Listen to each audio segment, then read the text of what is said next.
The closest analogy I can give to what a great leader is like being a parent. If you think about what being a great parent is, what do you want? What makes a great parent? We want to give our child opportunities, education, discipline them when necessary, all so that they can grow up and achieve more than we could for ourselves.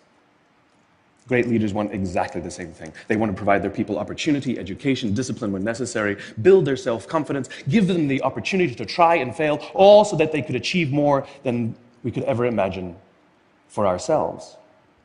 Charlie Kim, who's the CEO of a company called NextJump in New York City, a tech company, he makes the point that if you had hard times in your family, would you ever consider laying off one of your children? We would never do it. Then why do we consider laying off people inside our organization? Charlie implemented a policy of lifetime employment. If you get a job at NextJump, you cannot get fired for performance issues. In fact, if you have issues, they will coach you and they will give you support, just like we would with one of our children who happens to come home with a C from school.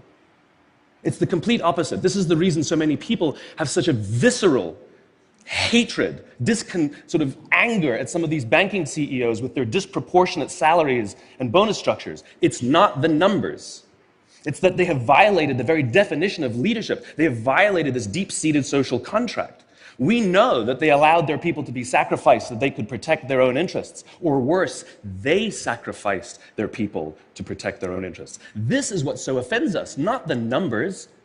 Would anybody be offended if we gave a $150 million bonus to Gandhi? How about a $250 million bonus to Mother Teresa? Do we have an issue with that? None at all. None at all. Great leaders would never sacrifice the people to save the numbers. They would sooner sacrifice the numbers to save the people.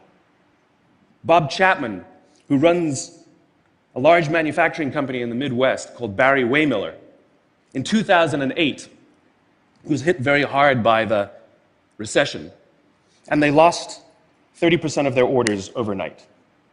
Now, in a large manufacturing company, this is a big deal, and they could no longer afford their labor pool. They needed to save $10 million. So, like so many companies today, the board got together and discussed layoffs. And Bob refused. You see, Bob doesn't believe in head counts. Bob believes in heart counts.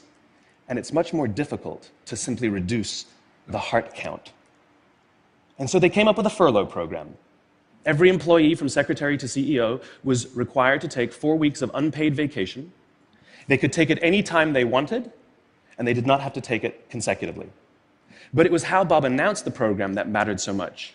He said, it's better that we should all suffer a little than any of us should have to suffer a lot. And morale went up. They saved $20 million. And most importantly, as would be expected, when the people feel safe and protected by the leadership in the organization, the natural reaction is to trust and cooperate.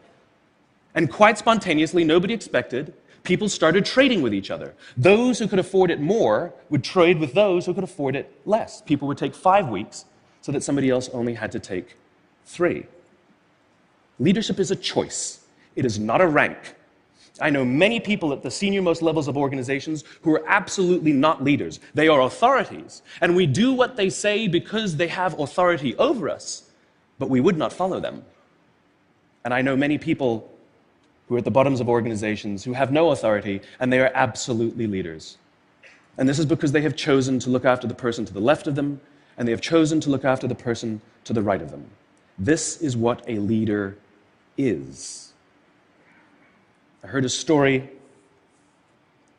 of some Marines who were out in theater, and as is the Marine custom, the officer ate last, and he let his men eat first.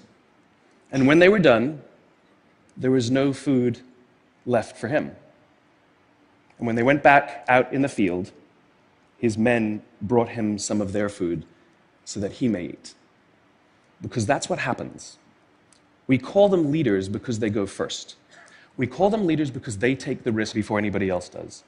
We call them leaders because they will choose to sacrifice so that their people may be safe and protected and so their people may gain. And when we do, the natural response is that our people will sacrifice for us. They will give us their blood and sweat and tears to see that their leader's vision comes to life. And when we ask them, why would you do that? Why would you give your blood and sweat and tears for that person? They all say the same thing. Because they would have done it for me. And isn't that the organization we would all like to work in? Thank you very much. Thank you. Thank you.